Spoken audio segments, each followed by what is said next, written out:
being the CEO it's just not about you. And when it is, you have a narcissism problem. And if it's particularly dysfunctional, you have a thievery problem. So I think honoring the role, I think is important. So those of you who aspire and those of you who will achieve the CEO role, I hope that you will honor that. Welcome to the Warriors at Work show. This is Jeanie Coomber, your guide and host. This is a show for men and women in the workplace who want to move from the predictable to the potent. This is your weekly dose of inspiration with an edge. I talk with CEOs and shamans, sports marketing executives and therapists. All of us are like-minded thinkers and doers who tell stories, share wisdom, and challenge each other to have the best life possible inside and outside the office. Welcome to your warrior conversation. Hey, all of my warriors. This is Jeanie Coomber, your guide and host here at the Warriors at Work show. Thank you so much for being a part of this incredible community.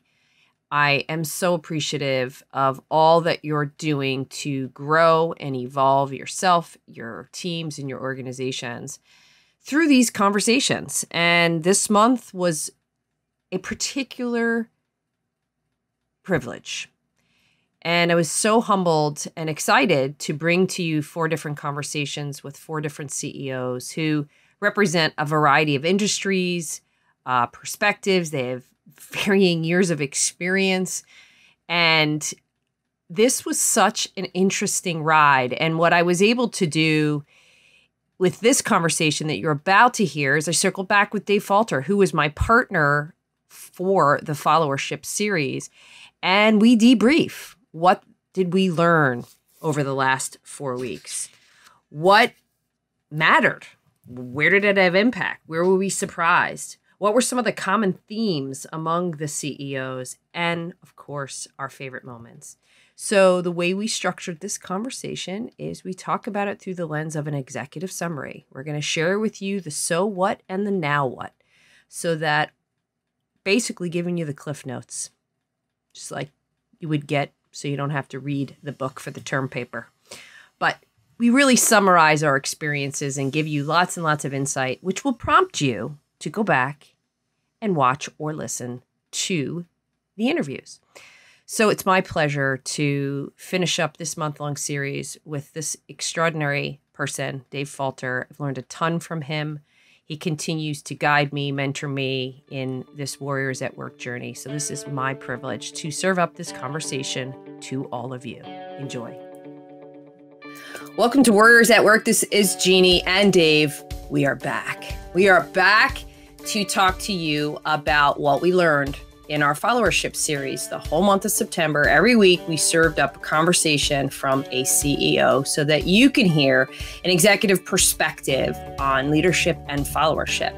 And what Dave and I are going to do here today is truly an executive summary. We're going to tell you the what, the so what, and the now what, all of which in an effort to allow for everybody that listens and participates in all of these conversations can take away something really tangible and pull it right back into how you lead, how you're growing your organizations. So Dave, thank you for coming on back and being in this conversation to wrap this up in a beautiful little bow. Yeah, this has been great, actually. And it's been really fun to watch 3 different perspectives from 3, pretty different executive leaders. Obviously 2 who are academics, one who's an academic who's moved into also being an executive leader, and then one who is a career executive leader who's become an academic. And then Janika with her whole career progress and being a first-time CEO. So we had 2 first-time CEOs, one very experienced sort of CEO, myself obviously adding some additional perspective in the beginning. And I think the thing that was interesting about it was how sort of, not common, but the regular themes I thought that came up as far as how these executives described what they thought formed a great leadership culture, and also, of course, fomented followership. No one was rehearsed, obviously, right? No one Right. sort of checked each other's notes or anything like that. So I thought that was fascinating, and happy to riff on that a little bit if you'd like, as far as the what. Yeah, let's riff. So let's first talk about it from a perspective of what we've learned. I'm going to share a couple of thoughts, and then you jump in. Sure. Obviously different industries, different ages, genders, but their relationship to leadership and followership was very, very similar. And I started really getting a lot of clarity on the attributes that they were associating themselves with, which felt really good in that it was integrity, it was optimism, it was possibility thinking, a lot around high emotional intelligence, not just having the intellectual horsepower and chops to be able to do a C-suite role, but they really had tremendous emotional intelligence. Of course, you included. So what did you learn? Well, first of all, I think that's an interesting point about emotional intelligence, because one of the things I thought that came up pretty regularly was that the executives had shown an ability in their careers, and of course in their CEO roles, in terms of being able to sort of meet people where they are. And that they were committed to active listening and really being engaged in the moment. I think Janika spoke about that quite a bit, as far as really being present in the moment and being able to sort of stop everything else you're doing. And of course, CEOs have a million things on their plate at any given time, but that sort of treat every conversation as being very, very important, especially to the follower, and sort of showing them the respect and engagement, and which then, of course, the respect and engagement led through the combination with emotional intelligence into understanding. So, many of us have grown up with the old adage of, seek first to understand and then to be understood, right? Or listen better, as it were. So I thought that'll work too. So some of the words that you used were great. I would also add that one of the things, some of the behaviors that came up consistently were trust. That they felt like they had to be trustworthy, but also that they had responsibility for creating an environment of trust, and that also allowed followership to flourish, and also authenticity, which I would kind of combine or sort of say as a cohort to that was vulnerability. I thought all three executives spoke of times in their careers, and it wasn't like the big moment. It was that they regularly demonstrated vulnerability by admitting they didn't know something, or talking about, the entrance into the C-suite job itself and sort of being underprepared for it, and that created a certain authenticity that made them credible and made people also want to follow them. And I have some examples when we go into like things that surprise you and what have you, that I think kind of support that. And then the last one was the commitment of the leader to, and again, I've used Janika's name a number of times, but she also, I think, because she was the one who spoke so much about the pandemic and its impact on their people, about the need for regular communication and for transparency. And I thought those are the things I thought I heard that consistently came out among the cohort, the three of us or the four of us, as it were, and completely support that. And I thought it was great that, those are the words I would have used. And, yet here, one after another, people were saying more or less the same thing, maybe telling their stories a little differently, but those values were coming up over and over again. Yeah. And I want to circle back to the moving from one role into the C-suite when you cross over that threshold, because I think that's really, really important. And I know when we were preparing for this conversation, you had some great insights there that I know anybody listening or watching is going to want to know more about. But I want to go to the impact. You said something. I went back and listened to the end of our interview. And when I asked you, what would you like for listeners and followers to get out of this conversation? And you said that they all are reminded of the fact that leading is not about you. And I just loved that. And I wondered if that was the impact that you were thinking of as you were listening to the other CEOs. Well, obviously, yes. I mean, I think one of the things that was gratifying about listening to the other CEOs was that, again, they were coming up with, I think, common themes, or the way that they were extracting elements of great executive leadership behavior were consistent with some of the things that I think, but most important, it was that they all felt it was not about them. And they also, even as they talked about their careers, were very generous in the idea that others had gotten them to that role. So what hadn't been about them when they weren't the CEO, and it continued to not be about them as the CEO. I think, like in the case of Priya, she's kind of almost off the deep end in terms of being a caretaker. I mean, she really takes a strong view that she is the kid. Now, she also has a young business, and so I think some of that instinct is quite appropriate. But the idea that it's not about you, it's about them. And that is to say, the followers are going to propel you into the role. The followers are going to keep you in the role. But as soon as you lose track of your followership, there's a good chance that you're going to lose the role. That's such a great point. As soon as you lose track of your followership, things will go awry. I think that's a huge aha from these conversations as well. So let's talk about surprises. These are the ones that struck me. All four of you are learners through and through. Like you embody this. This is in your DNA. And yes, you have professional experiences and life experiences that make you well positioned to be in a CEO or C-suite role, but you really have a genuine sense of curiosity.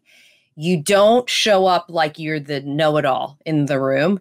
And actually, all four of you cited tremendous examples of when you weren't sure, but recognize that if you're engaging your people and you're engaging your team, and the dialogue is just going to be a way more profound impact. There was none of this do as I say command mentality. And it was incredibly refreshing and reassuring to hear that that was very much alive and well. So what were your surprises? Well, I'm not going to use the word surprise so much as maybe the pleasant surprise, or where there was sort of a little bit of an aha moment, or I observed something in the conversation that kind of pleased me, or I get no surprise, I guess is an okay word. Like, for instance, I would say that Priya should probably, instead of being CEO, she should be the CCO, in the sense that she was Chief Curiosity Officer.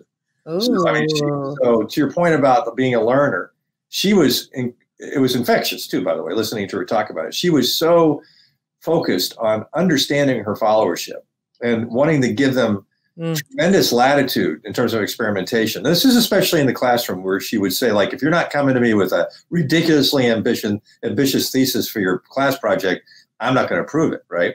I almost want you to fail, because I think the failing process is going to be more educative than the success. Now, that translating into business, obviously, you got to put guardrails up. Failure is important, but failing fast and failing with control, et cetera, et cetera. But I thought that she gave me the impression that as the CEO, it's almost like how a parent really can kind of engage, or any adult can engage with a child. What do? You get down on the ground with them, right? You're rolling around on the floor with them. As soon as you do that, you're at their level. They kind of see you as something other than the titan that you are, just in terms of physical differences, right? But they also see you as a sort of very, very approachable person or entity, intellect. So I thought that was great. In Priya, as a surprise, I thought, Janika said something about, she had a career where she had gone into increasingly, complex roles and increasingly higher in the food chain, as it were. But a lot of that had to do with her expertise. And she realized when she got to the CEO job, it wasn't about her expertise anymore. And she made a comment: you don't have to demonstrate value through expertise always. Mm-hmm. Sometimes you demonstrate value through, like you say, high IQ. Sometimes you generate value by being highly synthetic, by being able to take the inputs of all these experts and turn it into something that everybody can consume and understand. Which, as I think I said in one of my previous comments, I think one of the CEO's key jobs is to be able to take the complex, make it simple, and communicate it regularly. Right? I thought that was also a moment for Jeanie, her demonstration of her own vulnerability, where she's like, I'm no longer the expert. I don't have expertise in being the CEO. No one actually gave me the training. Here I am. I got here because I've been really good in other roles in which expertise was important. But now I'm being asked to add value in a different way. And I thought that was great. And then I really loved Rick's You may remember it. He said something about the doctrine of fairness. Yes. And I was like, oh, that is good. Because, you know, he said the doctrine of fairness, the idea that you're doing it right if you're treating everybody equal, was the equivalent of lazy management. I thought, oh my gosh, I hope that's in a book of his, right? Because he should trademark that, copyright that rather. Because I thought that is another dimension of being a human leader of other humans, and seeing that different things are going to motivate people, different situations are going to give people different opportunities to excel. How you measure that, there are always going to be certain standards of measurement, right, that kind of create consistency, but like the whole executive needs to be measured differently from executive to executive. And I think what Rick was really saying about that doctrine of fairness was also, like, you got to meet people where they are. And if your expectations are this sort of this unilateral, extremely flat sort of idea that all performance looks alike, that you're really underserving your community, and you're not going to generate followership. Where he didn't ultimately go with it, although it might have had some seeds from his GE days, was, you know, as good of a company as General Electric has been, and as much of a management icon as it has historically been, it has taken a lot of criticism for having kind of this doctrine of fairness. We all do it the same way. We think about how people get assessed the same way. Yeah, the Jack Welch bottom 10% kind of thing, blah, blah, blah. I think Rick was sort of saying, in his own way, I don't want to speak for him, like, I'm not sure that's 100% right. So that surprised me, but also kind of delighted me. Well, I think too, the last year and a half has taught us more than anything is that way of being is not effective, because it is incredibly complex. We've learned that things change on the fly. And the more adept you are at meeting people where they are, the more opportunity for true growth. I think if we are staying back and putting something out and expecting people to understand and follow it without really doing that kind of work, it's going to have maybe a short-term return, but I think long-term, you're going to have to go back and revisit that. I mean, and I think that was the other thing that really struck me. All four of you really got the concept that this truly is about meeting your people where they are. What do they need? What makes the most sense? And including them in decisions and in discussions, and not delegating the hard stuff. That was the other thing that I loved that Janika talked about. And I know we're going to get into this when we talk about when you've crossed the threshold into C-suite, because I think that was a great example of how things get a little different. Because the other thing that struck me too is the things that you all had in common. You know, besides the attributes that I said initially, I really loved the humanness. I loved how revealing all four of you were, and that in my opinion, as an observer and a witness to the discussion, those were like your moments of superpower when you acknowledge that, you know, I'm a human being too. I might be going through something here that's extraordinary. Maybe I haven't seen it before. It doesn't matter how much experience I might have had before. Again, particularly in the last year and a half. Right. And Rick having the opportunity then to apply that into the classroom, real time in Rutgers discussions. Priya having the opportunity to pull it into a Carnegie Mellon discussion with the next generation of leaders. I mean, it was so fascinating to listen. But that was almost like your guiding principle. All of you believe so wholeheartedly in those skills and ways of being that I think it was really allowing for a discussion about following and leading to come so naturally, because this was not manufactured. Like, these are principles and ways of being that you truly believe. Right. Well, I appreciate you saying that, since you included me in that cohort, but I think that's right on. I think one of the things that also came out of Rick's conversation, for me anyway, that was this idea about meeting people where they are, as you and I just discussed, as a critical element of followership. You know, Rick, because of his research, and also because, like Priya, he's an academic, he's dealing with a whole new generation of learners who are now going to become, or they will become, the next generation, or maybe within 2 generations of executive leaders into companies, and that they have an expectation to be met where they are. So it's kind of like this is not just a good idea, this is a critical idea, right? And that he has research to back it up. He has the personal experiences as an academic to back it up. So, and I think Rick's written like 2 books, I think at least one co-authored on this whole concept of the millennial employee and who is the millennial leader going to be? What are they going to look like? How are they going to translate their life experiences into how they're going to lead? So if you want to get people's attention, I think you better meet them where they are, especially if they're millennials or Gen Z is what I heard. So that's, I think, the one thing I think that you were alluding to earlier about, and a little bit came out of Janika's remarks, but I think all 4 of us talked about it at some level in our interviews, and that is the lack of preparation for the C-suite job, and how, especially the CEO job, and how the requirements change. So who you are and your authenticity, your trust, respect, everything, that all gets amplified in terms of the needs. But like, why are you here and what's your job? Yeah. That's something that you don't get a little black handbook on when you walk in the door the first day. Yeah. So let's talk about that, because I think it's really, really critical to this discussion. Let's talk about transitioning into a C-suite role and how not only the dynamics change, your questions change, your level scope of responsibility change. So just riff for a second. You've crossed the threshold. You now are a C-suite executive. What changes?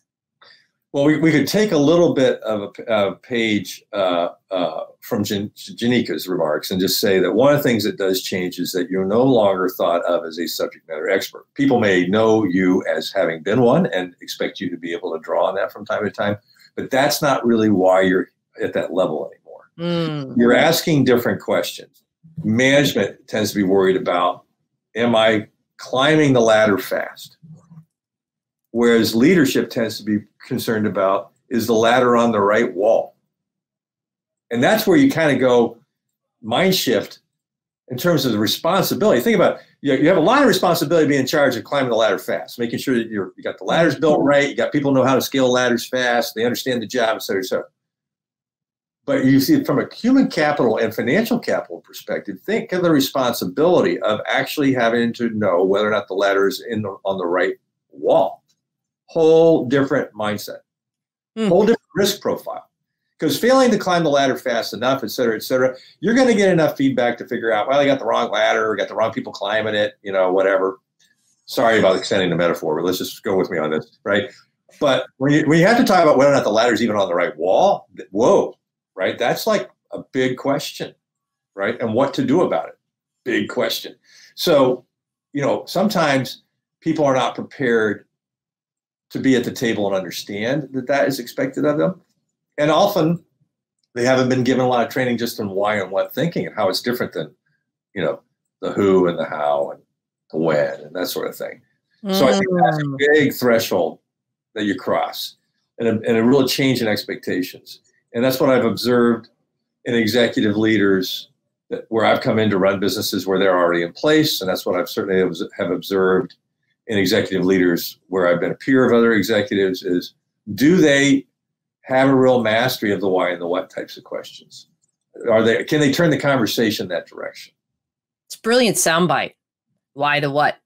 And as you're climbing, it's all about the how, how fast.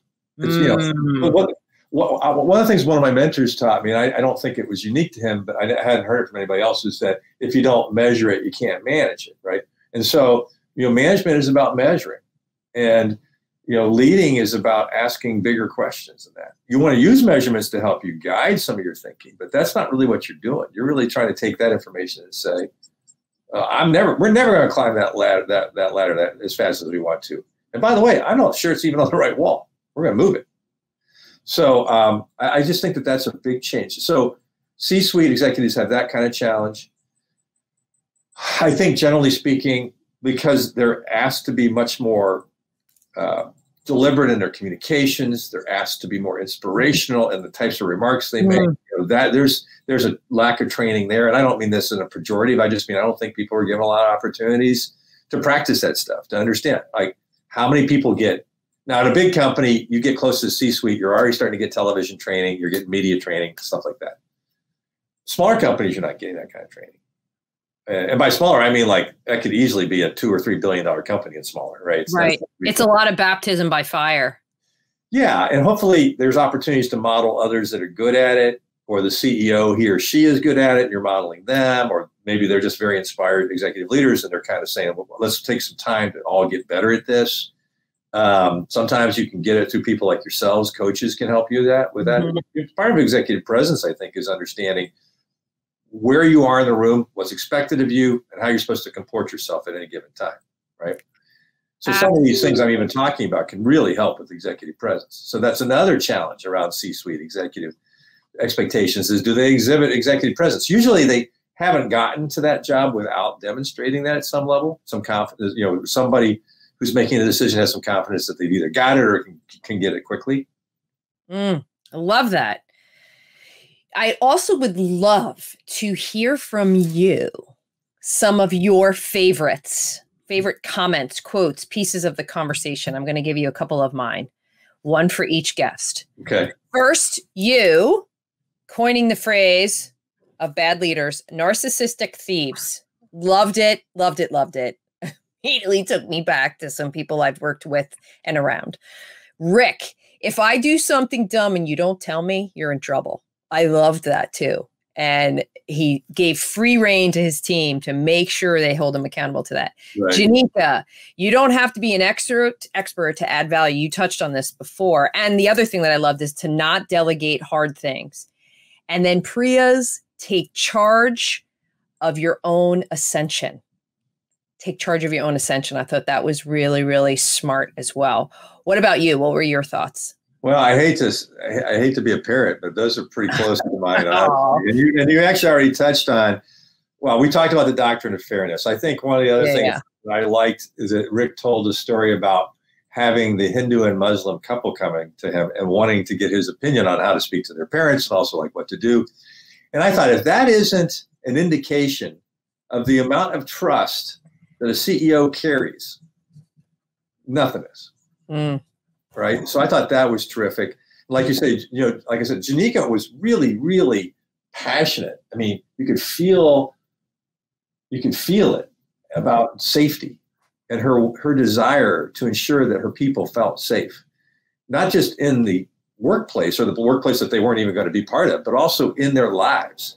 Like, what are these changes going to mean for you? And her feeling that communicating as much, even when she was saying, I don't know, but communicating regularly and honestly was a big part of that safety. So I thought that's not something, I'm going to be honest with you, that I have preoccupied myself with nearly as much. Now, maybe it's because she was actively leading in a retail environment where that was all going to hell, right? Mm-hmm. Because of the pandemic. And people were getting furloughed and hourly workers were not being able, where that kind of wage was super meaningful to them. Like their lives were changing dramatically because they didn't have a job before the economic support came in from the government, especially.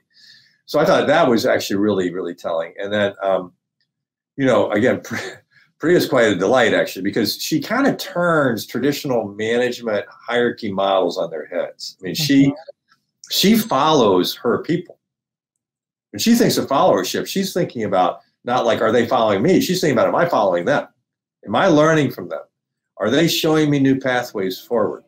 And then she kind of salts and peppers it a little bit with this idea of like, you're responsible for your own ascension. But I think she's clever in that, like, if you have the confidence to sort of experiment broadly with the things that are given to you as assignments, as it were, and equally as experiment broadly with your own life and how you show up in the world, that you are taking control of your own ascension. And I thought, so anyway, I thought they were all very almost spiritual types of executives. As I said before, I thought I was really, really pleased to see so many common ideas about what a good leader looks like, and also that there was a very common thinking about followership being a key, if not the dimension of measurement, which was most important to effective leadership. So I was, given the diversity of the people that you interviewed, I thought there must be something to this, right? There was a lot of common themes, and there were a lot of common behaviors, and there were differences in careers, and there were differences in how you got there. So anyway, and it's all attainable. It wasn't so pie in the sky. All four of you do what you say and you say what you mean. And there's a big relatability factor to me that also struck me in all of the conversations. And I'm saying that as a way for anybody, again, watching, listening, this is attainable if that's something that you believe in. You do what you say and you say what you mean. And you all four of you really, really do that. Again, besides some of the other attributes and skill sets and all the other things, but that was another key principle in everything that I was hearing. And where I want to go now to wrap up the conversation is, let's talk about the now what. Like, what would be the tangible takeaways? These were the things that I put down. Number one, measure your progress. Number two, reflect on your relationship with failure. Where are you in that dynamic? Is that something you wallow in, or are you moving past it? And are you creating some boundaries around that? Get here in this moment. There's such a sense of presence that all four of you really embodied. How can you be attuned to where you are right now? And then lastly is being incredibly attuned and aware to the environments in which you're operating, but the environments that you're also creating. Are you listening? Are you letting others guide you? Those were the things that I was like, oh, these are key takeaways. What do you think? That's pretty good. Maybe I have two more. I think one of them is honor the position. And maybe that kind of reflects back on what you just said. I think that, like I said before, like being the CEO is, especially being the CEO, it's just not about you. And when it is, you have a narcissism problem. And if it's particularly dysfunctional, you have the thievery problem. Wow. So I think honoring the role, I think, is important. So those of you who aspire and those of you who will achieve the CEO role, I hope that you will honor that, as opposed to sort of saying, I made it. The work's getting ready to start, because now, I think if you take a position of honoring the fact that you are in this role, and also through that honor, you feel the weight of responsibility to the role, and by proxy to all those followers. And then the second thing I think is, don't be reckless. So we heard, and this is not to confuse some of the things that Priya was saying about experimentation or anything like that, but it kind of goes back again to narcissism and thievery. And that is, and it's very much, I think, an analog to the honoring the role, is that people need to feel like you get how much responsibility you actually have. And that you show up in a way that demonstrates that, so that environment of trust just emanates from you and pervades the organization. And I think that's the way you stay in the job. That's the way I think people can be inspired by you. Inspiration doesn't have to be about all the really clever things you say. A lot of it's just about how you show up and how you, as you say, how you walk your talk. Right? What a great way to end our conversation. That's like in headline, in lights. Lord says, walk the talk. Yes, that is a brilliant, brilliant way to end this conversation, to end the series. Davey, thanks so much for partnering with me on this. It's been such a pleasure. So, Jeanie, this started just being asked was an incredible pleasure, and I think it's been a thrill to be so immersed in this whole topic for this past month. It's important to me. I hope it is important to everybody in the Warrior Nation, and I'm just really grateful to be able to participate. So thank you. Thank you for joining me for another episode of the Warriors at Work show. If you are interested in learning more about what we do at the Warriors at Work show and platform, be sure to go over to my website, Jeanie Coomber, and subscribe to my monthly Warrior Playbook newsletter. I share everything that I'm up to month by month, as well as some lessons and insights that I've learned. I'm also interested in hearing any feedback you have about this conversation or future topics. So reach out to me directly on jc@jeanniecoumbert.com or on LinkedIn. Be sure to tell your friends and your colleagues about this Warriors at Work conversation. Subscribe, review, and rate us. It's the best way to get this message out into the world. Be well.